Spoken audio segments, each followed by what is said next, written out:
百期详解红白机全游戏巡礼。大家好，我是雷文。这期的内容比较多，就不讲那些开篇的废话了。今天继续介绍1990年9月发布的游戏。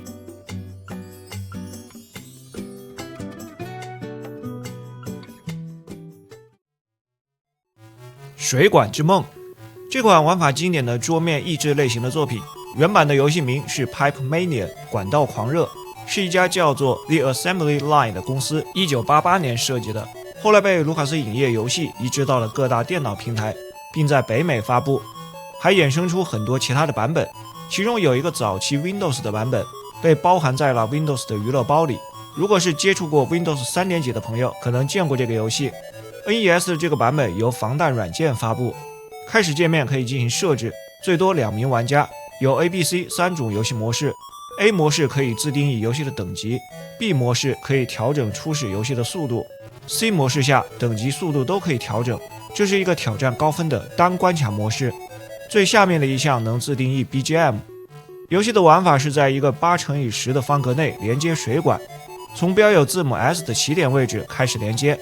左侧一列的5个不同形状的管道，按照从下往上的顺序依次使用。这些水管的方向不能改变，都是固定的。关卡里有一个连接管道的最低长度，就是画面上方 dist 后面对应的数字，这个数字随着管道连接不断的减少，直到变成0。屏幕的右侧有一个持续下降的黄色进度条，当进度条耗尽后，管道里就开始有水流动，如果水流到末端还没有搭建足够的长度，就算失败，损失1条生命。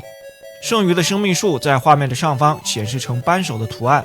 达到关卡要求的最低长度后，也可以继续连接，这样能获得更多的分数。还有些获得额外加分的方式，像是让水流经过搭建的环形和十字交叉的管道等等。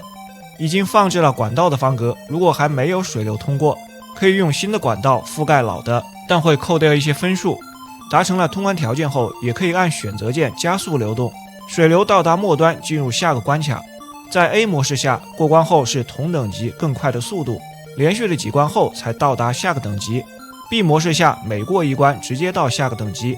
中间穿插有奖励关卡。奖励关的玩法有点像俄罗斯方块，这时桌面呈黑色，看不到后面管道的顺序，水从下端开始流动，像搭俄罗斯方块一样将管道连接，直到无法继续。难度等级高了以后，关卡会出现很多的变化，除了水流的速度变快，还会出现固定位置的管道，连接时必须将它们包含在内。有一种固定位置的管道像是加速阀，通过后水流短暂的加速。桌面边缘相对位置有开口，水流可以从一侧绕到另一侧。标有字母 E 的管道周围要有水管通过。还有一种带有箭头的单向管道，水流只能朝着箭头的方向流动。这款益智游戏的玩法相当的不错，也是我非常喜欢的，坐下来可以连续玩上几个小时。游戏有一定的难度，需要充分考虑管道的顺序和整体的布局。速度变快了以后，压缩了思考的时间，也能带来紧张刺激的感觉。NES 的这个版本素质还是很好的，不过作为电脑端的原生游戏，现在来看鼠标的操作比手柄要更方便。个人评价3星半。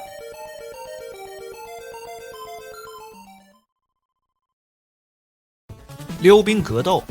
也有翻译叫旱冰勇士，英文原名 Roller Games， 有一个同名的电视节目，该节目以戏剧化的方式展现了轮滑比赛，并邀请了一些职业选手参与。科乐美以节目为原型制作了2款游戏，一款是街机版，忠实地还原了电视节目，而 NES 的这个版本是一个横版的动作类型，游戏角色都使用了电视节目中的人物形象，但是与这项运动本身没有关联。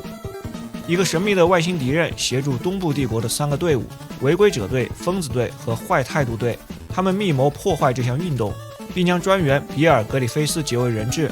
游戏开始时，2名解说员播报，专员被劫持，只有西部联盟的3个队伍雷鸟队、热力闪耀队和摇滚队才能救出他。接着询问玩家想要加入哪个队伍，每个队伍都有一个不同的代表人物，选定后进入关卡，方向键控制角色在场景里滑行，结合跳跃键避开各种陷阱，中途还会有些敌人出现，按攻击键出拳消灭敌人。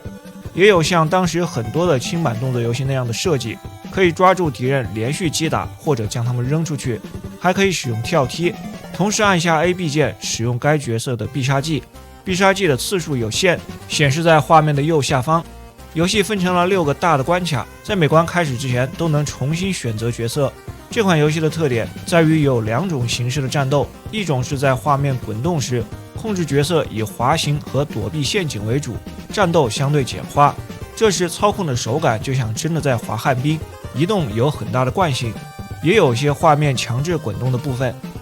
另一种是在固定的画面里，这时以战斗为主，人物移动的手感发生变化，没有惯性，就和常规的轻版游戏差不多。这时的打斗才有多样化的动作和使用必杀技，同时也需要对付一些 BOSS。 这个 NES 版的游戏虽然借着轮滑节目的名头，但还是属于动作类，滑行和固定画面战斗2个部分的游玩节奏都很流畅，音画质量和操控的基础水准都不错。不过滑行的操作有较大的难度，需要一些时间才能掌握，想要通关还得结合背板。6个关卡的时间并不长，通关流程不超过20分钟，对于当时的科乐美来说属于小品级的游戏。个人评价3颗星。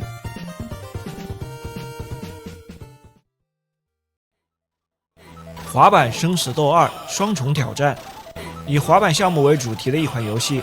滑板生死斗的1代在第44期节目里介绍过，初代作品是多个滑板运动项目的合集，而来到这一作，主要的内容变成了动作冒险的形式。本作直接由 EA 发布，封面上的人物是滑板运动员杰夫·怀特黑德，他为本作代言。在开始界面有2个游戏模式，对应选择和开始2个按键。如果按下选择键，进入 U 型池模式。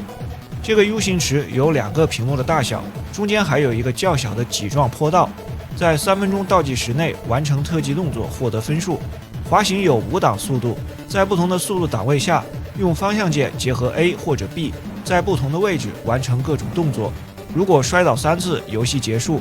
当连续得分时，主角的女友 CJ 会出现在背景的窗户里，这时获得的分数翻倍。游戏主要的内容是第一个冒险模式，进入游戏后有一段动画介绍主要的角色：滑板店的老板罗德尼，他的儿子莱斯特，主角的女友 CJ， 大反派光头冰锥和主角自己。在名为艾尔伍德的虚构城镇，主角在玩滑板的时候被大反派冰锥分散了注意力，导致他撞死了镇长夫人的贵宾犬。为了报复，镇长夫人让镇长禁止滑板运动，而主角的解决方法竟然是前往一个仓库袭击镇长夫人。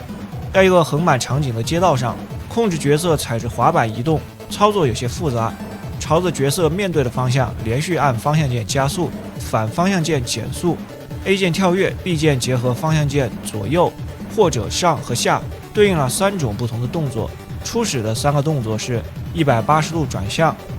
下蹲和开枪发射彩弹对付敌人。在场景里收集 CD、磁带、薯条和墨西哥卷饼，有些开着的门或者下水道可以进入，在这些地方也能收集物品。遇到滑板店的老板罗德尼，可以用收集的物品购买滑板升级，从而获得更快的速度和更高的跳跃力。遇到罗德尼的儿子莱斯特，能购买新的特技。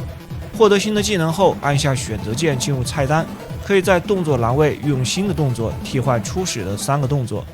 在仓库找到镇长夫人，将她击败后进入第2关。主角前往 U 型池时，却发现它正在被拆除。建筑工人告诉他，是因为没有建筑许可证，并建议主角找一份工作购买建筑许可。于是主角来到了购物中心，为了攒钱当了一名送货员，需要在限定的时间内完成2层楼购物中心内的每次送货，准时送达就能获得奖励，还要应对购物者和保安。达成条件后进入第3关，主角拜访罗德尼时，误将电风扇当成了灯给打开了，将新的滑板设计图吹出了窗外，散落在了沙滩上。来到沙滩收集这些图纸，同时应对轮滑者、螃蟹、海鸥和摆造型的健美运动员。这关也可以购买新的滑板和新的特技。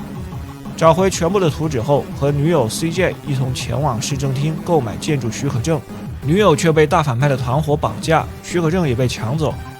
第4关也是最后一关，来到废弃的工厂。这关是多个房间构成的迷宫场景，找到女友，击败最终 BOSS 通关。这款游戏有着不错的创意，滑板结合战斗，可以升级和自定义动作，4个关卡不同的形式，还贯穿了一套无厘头的故事情节。游戏 BGM 也很有特点。不过很可惜的是，操控做得相当的糟糕，没法获得流畅的滑行体验，战斗和平台跳跃都显得磕磕绊绊，导致原有的设计意图无法充分的展现。个人评价2星半。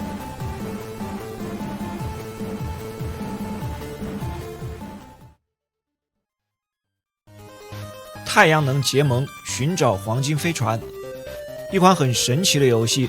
这个中文的译名应该是网络上使用最多的，不过它把 Jetman 直接音译成了结盟。游戏由 Zippo Games 和 Real 共同开发 ，Trade West 发布了美版，任天堂发布欧版。Jetman 也是一个系列作品，本作是系列的第3部。不过之前的游戏都是早年发布在几个电脑平台。故事讲述了该系列的主角结盟，或者叫喷气人，为了收集传说中的星际飞船黄金战舰的所有碎片，而在太空中探索和旅行。游戏开始后，主角来到了初始的星球上，驾驶一个小型的太空舱从基地出发。当太空舱承受了较大的伤害后会爆炸，这时直接控制穿着喷气服的主角，更加容易操控方向，但是几乎没有防御力。喷气服的状态下再受了伤害就会损失生命。Jetman 回到基地后能够重新启动一个太空舱。本作最大的特点是操作的方式，不能直接用方向键控制移动，按 B 键启动推进器前进，左右2个方向键让飞船顺时针或者逆时针旋转，用这种方式来操控飞船。A 键是发射子弹攻击敌人，飞船会受到惯性的作用，要掌握这种操作方式需要不少的时间，得克服这个星球上的重力和惯性的参数。初期很快可以找到护盾的道具，游戏里探索发现的这些物品都要用牵引的方式，飞船靠近自动发射牵引光束，要把物品带回基地或者放进小型的虫洞传送回去。牵引时受到重力的影响，操控的感觉也会发生变化。获得了护盾之后，使用上下方向键关闭或者开启护盾，它有很好的防御效果，但开启护盾时无法牵引。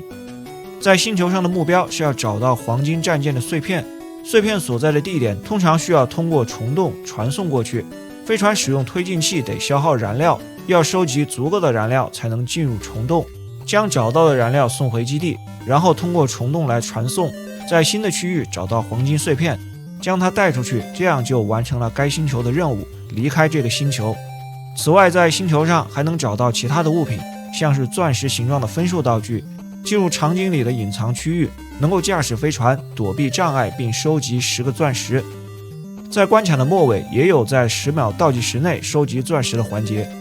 这些钻石积累的分数用于在每个关卡之间的商店购买道具，道具的类型非常丰富，有不同形式的特殊弹药，增加推进器的性能，抵抗重力，增加防御等飞船装备，还有地图以及显示探索地点等等的道具。结束购买环节，前往下一个星球，总共有12个星球和一个隐藏的星球，每个星球都有自己的重力参数。到了一个新的地方，操作的手感就得重新适应。后面的星球地图更大，而且可以找到的物品类型更多。当拥有了地图后，暂停游戏，然后按一下选择键，能切换到地图画面，查看该星球的地形。有了特殊武器和更好的装备之后，用选择键加 B 键发动强力的推进器，选择键加 A 键使用特殊武器。当集齐了所有星球的黄金飞船碎片，获得黄金飞船。但游戏还没有结束，来到最终的区域，驾驶黄金飞船。此时是一个横版飞行射击的形式，经过了一片障碍之后，面对最终也是游戏里唯一的 BOSS， 击败他通关。这部作品当年放在红白机上显得相当特别，尽管发售后的销量不佳，比较冷门，但游戏的素质一点都不差。独特的操作方式，变化的重力参数，庞大的游戏内容和丰富的道具物品，除了很长的游戏流程， BGM 也是体量庞大。我下载的游戏曲目总时长就超过了1个小时。不过本作上手的门槛相当高，也很有难度，仅这一点就劝退了很多玩家。个人评价3星半。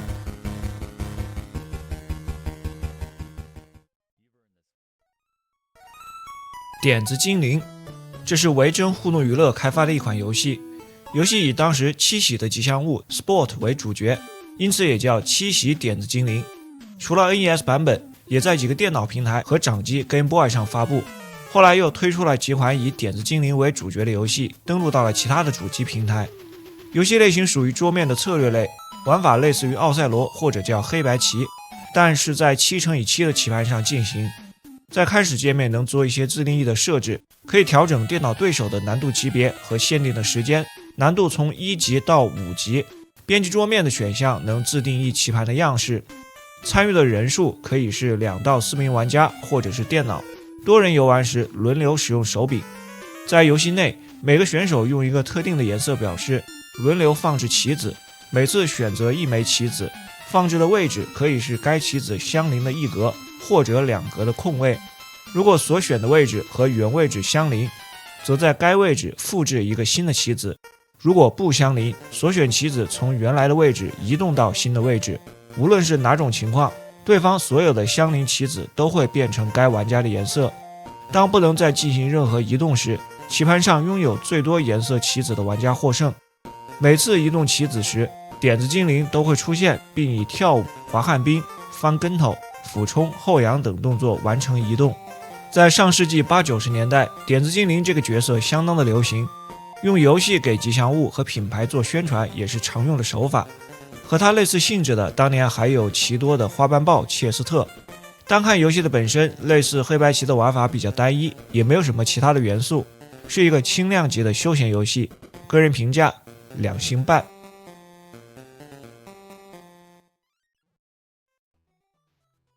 时间领主由 Rare 开发，米尔顿·布莱德利发布的一款横版动作游戏，先后发行美版和欧版。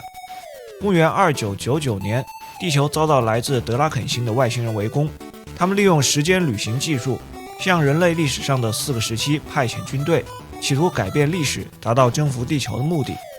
玩家扮演的角色是时间领主，他要在公元3000年的1月1日之前击败过去几个不同时代的敌人，否则他将和时间机器一同毁灭。游戏画面以侧向视角，但略带倾斜的方式来模拟 3D 的地形。除了左右移动，角色也可以小幅度的上下移动。2个按键对应了攻击和跳跃。一开始，时间领主出现在2999年的1月1日，这个时间显示为屏幕底部正中间的橙色字体。在场景里的目标是要收集5个球体来启动时间机器，通往下一关。时间一直流是要在1年内通关，对应到真实的时间大概是36分钟。屏幕的右下方绿色的字体也显示年份，它表示当前所处的时代。在2999年收集5个球体后穿越回过去，然后依次要闯过4个关卡，分别对应4个不同的时代。在这些关卡里也是收集5个球体过关，其中有4个分散在场景里不同的地方，第5个要击败关卡末尾的 BOSS 获得。此外，每关除了用拳头攻击，还能获得这个年代里对应的武器。第2关公元1250年的中世纪英格兰，能使用中世纪的剑， BOSS 是一只巨龙。第3关1860年的美国西部，武器有左轮手枪和霰弹枪， BOSS 是经典的枪手形象。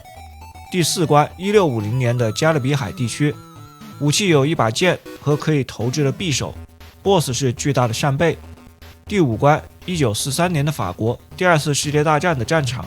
武器有枪和投掷用的手雷， BOSS 是拿着重型武器的敌方士兵。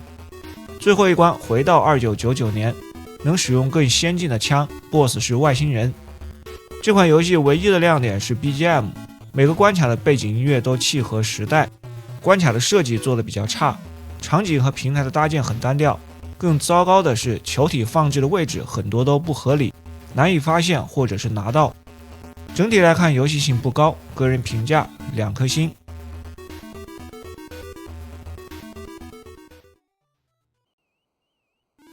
泰东篮球由 Icon 开发的一款篮球游戏，之前红白机的系列里也介绍过几款 Icon 开发的篮球游戏了。应该说这家公司对篮球游戏相当的执着，在这项运动上反复的尝试能适合当时主机的玩法。本作发行了日版和美版，泰东篮球是日版的名字，这个版本发行的时间较晚，不过国内这个名字用的比较多。更早的美版由 Sammy 发布，美版的游戏名叫终极篮球。2个版本除了开始画面的 logo 区别之外，其他的内容差别不大。开始的几个选项有单人游戏、双人合作对抗电脑、2人对战和观看，前2项都包含了锦标赛的淘汰模式或者单场对局。有8支可选的球队，都是虚构的队伍。比赛的画面以一个侧面的斜向视角呈现，5对5的全场比赛。基本的操作方式：进攻时 A 键传球，用方向键切换队友头上的箭头，确定传球的对象。B 键起跳，在空中再次按 B 键投篮。防守时 A 键是站定摆出防守的动作， B 键跳起封盖。本作最大的特色是有几种不同的特写画面。在3分线外投篮，正确的触发后有一个投篮的特写动作，有可能命中也有可能打铁。在篮下触发扣篮的特写动画后，下方有一个进度条，小球滚动到中间的位置按 B 键就能扣进，否则会无法出手被判走步。罚球也有特写镜头，出手的方式和扣篮差不多，有一个类似的进度条。中场休息时有啦啦队的跳舞表演。这款篮球游戏应该很多的朋友小时候都接触过，当年2人对战应该玩得很欢乐。不过现在来看，游戏存在严重的设计缺陷。首先就是频繁出现的扣篮无法出手造成走步，这在现实的比赛当中很难见到。传球时的箭头光标移动缓慢，很容易被电脑断球，或者把球传出界外。带球时的犯规判定莫名其妙，防守时按 A 键摆 pose 会站定很长的时间，很有可能起不到作用，还被对手甩开。电脑进攻时也很少有手段能防得住。电脑的 AI 更是糟糕，不管是进攻还是防守，电脑控制的队友和对手球员都到处乱跑，经常能够看到运球的队员从最后面的位置一直运球到前方，空无一人，这在真实的比赛当中是不可能出现的。尽管 Icon 在篮球游戏上多次尝试，本作的画面也非常好，除了丰富的动画，人物移动流畅，也没有什么闪烁，但最终还是没能实现5对5篮球比赛正常的模拟。个人评价2星半。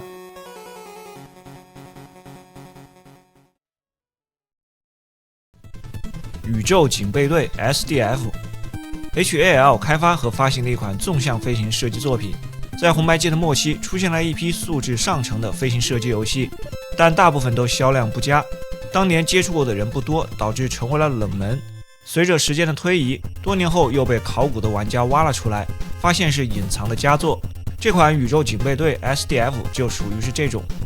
故事的背景是老套的外星人入侵，以未来的太阳系为舞台，玩家扮演的角色驾驶新型的飞船与外星人战斗，控制飞船在强制滚动的纵向画面内移动，按 B 键发射子弹，没有自动连发的功能，得不停地按才能连续射击。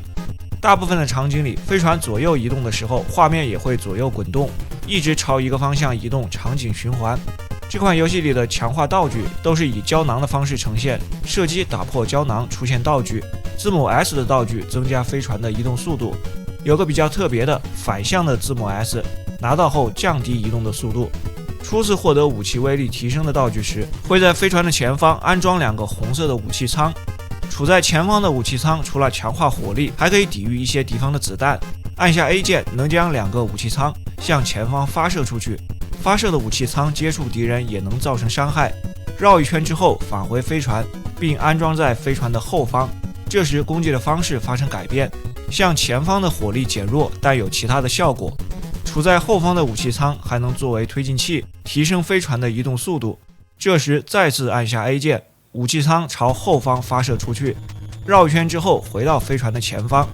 有3种不同类型的武器，当连续获得相同类型的武器道具时，提升当前武器的威力，最高升3级。除了一开始得到的向多个方向发射的圆圈的 H 弹，第2种 V 弹是偏向侧向射击的类型，第3种 L 弹是集中火力朝前方射击的激光。此外，字母 E 的道具是奖命，比较稀有。总共有7个关卡，有的关卡除了末尾的 BOSS， 中间还有小 BOSS。第1关在开阔的宇宙空间，消灭藏在陨石后面的小 BOSS， 进入一片陨石区域， BOSS 是一个大型的飞船。第2关在太空面对数量众多的敌方舰队， BOSS 是敌方的航母旗舰。第3关在一个狭窄的区域，需要躲开墙壁和各种障碍，后半部分来到更窄的管道区域， BOSS 是这里的核心。后面的关卡逐渐深入敌营，和很多的打外星人的飞行射击游戏一样，主题逐渐从机械转向生化，敌人的 BOSS 也出现了生化大脑、怪异的外星人等等，最后的大 BOSS 是一个巨型的外星婴儿。这款飞行射击游戏的武器系统能够很明显的看出对艾瑞姆的 R-Type 异形战机有所借鉴，这里运用到纵版射击适配的还不错。游戏难度比较大，和异形战机一样，灵活的运用前后的武器仓，根据场景的特点合理的切换武器类型是通关的关键。受限于红白机的性能，有时会出现画面闪烁，偶尔还会有拖慢的现象。个人评价3星半。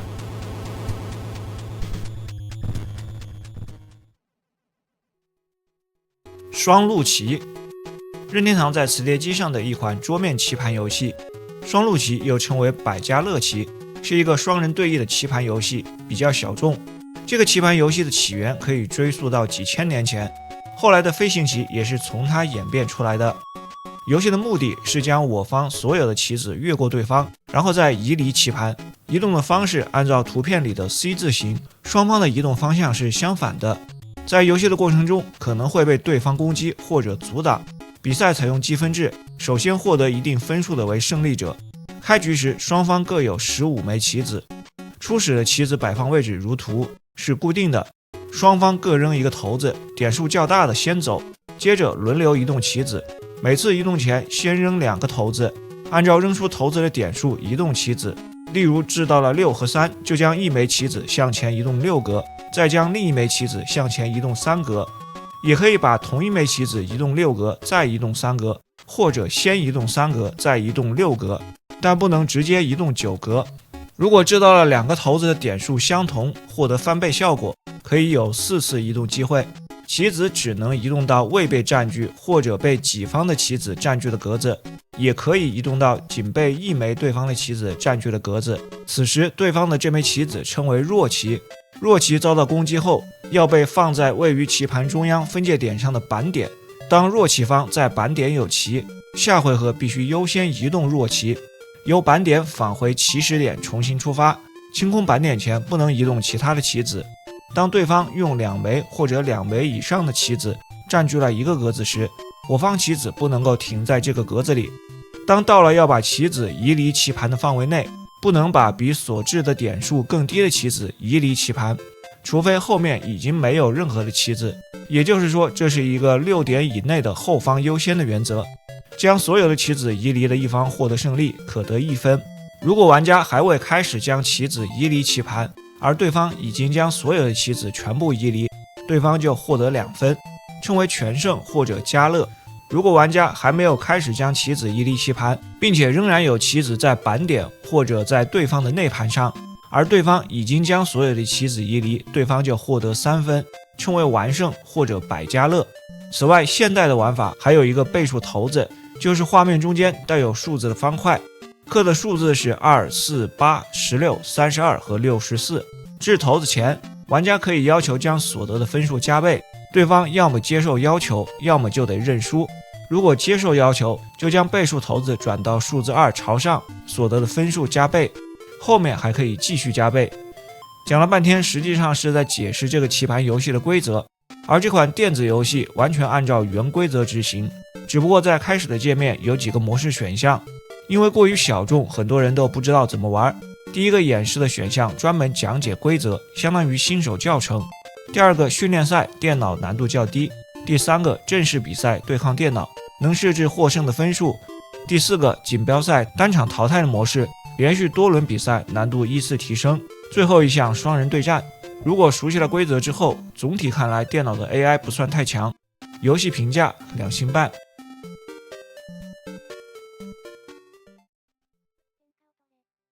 SD 战国武将传由眼镜厂发行的一款策略模拟作品，以日本战国作为主题，但是角色都使用了 SD 的形象，以当时万代发售的 SD 战国武将系列卡牌为基础。不过这个主题的卡牌当年似乎不太流行，只持续了很短的时间。与光荣的信长野望系列历史模拟有些不同，本作并非以强大的大名扩张势力为核心，而是着重刻画弱小的大名崛起的过程。它是一款简单的历史模拟游戏，有些类似之前介绍的南梦宫的独眼龙正宗。进入游戏后，从1570年日本战国的49个大名当中选择，在人物选择界面，大名的参数是角色头像下面的武力值，不同的大名武力值在1000到2000之间。右侧是该大名初始资源的参数，选定角色后还要随机内政和外交点数，执行战略，每个季度为1回合。在左下方的几个图标执行指令。除了战略游戏里常规的内政、外交、交易、建设、训练、招募等内容，有个挖金矿的小游戏可以赚钱。游玩的方式就是快速的按 A 键。本作最大的特色是可以抽卡，结合了真实售卖的 SD 战国武将的卡片。抽卡可以触发各种事件，像是有些卡片能避免或减少自然灾害的损失，有的能提升内政或者招募的效果，有的能让战斗变得更加有利。其中有一张聪明的一休卡，可以玩僧侣翻牌的迷你游戏，从10张牌当中抽取一张，如果抽到了公主，直接获得一个下属的国；如果抽到了僧侣，则会失去一个。对于下属国的控制，只能发布方针，偏向商业、军事、农业或者普通。在战斗的方面，打仗前先给部队进行配置，进入战场后是当时高达战略游戏类似的版面，回合制战斗，在地图上配置部队。部队的兵种有武将、族亲、骑兵、弓箭手、铁炮和枪兵。弓箭手和铁炮队能间接攻击，骑兵每回合移动的距离更远。胜利的条件是将敌方族亲和武力降为0，撤退或者防守方坚持30天。如果任何一方的族亲变为0，可以发起武将单挑。单挑时上下方向键稍微的操控一下武将的位置，长按 A 键突击。除了抽卡和战斗能扩张领土，还有一种方式，当一个大名被暗杀、寿命耗尽时，举行战国拍卖，出价最高者将获得该国。作为一款历史策略类型的游戏，并没有太多的深度，不过和独眼龙正宗一样，上手简单。抽卡的环节增加了随机性， SD 版的风格让游戏的氛围显得很轻松，属于不错的小品级战略游戏。个人评价3颗星。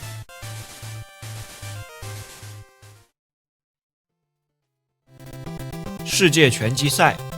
这是夏目开发的一款体育类游戏，但发行方委托给了 TSS， 估计是因为当时任天堂对厂商的限制政策。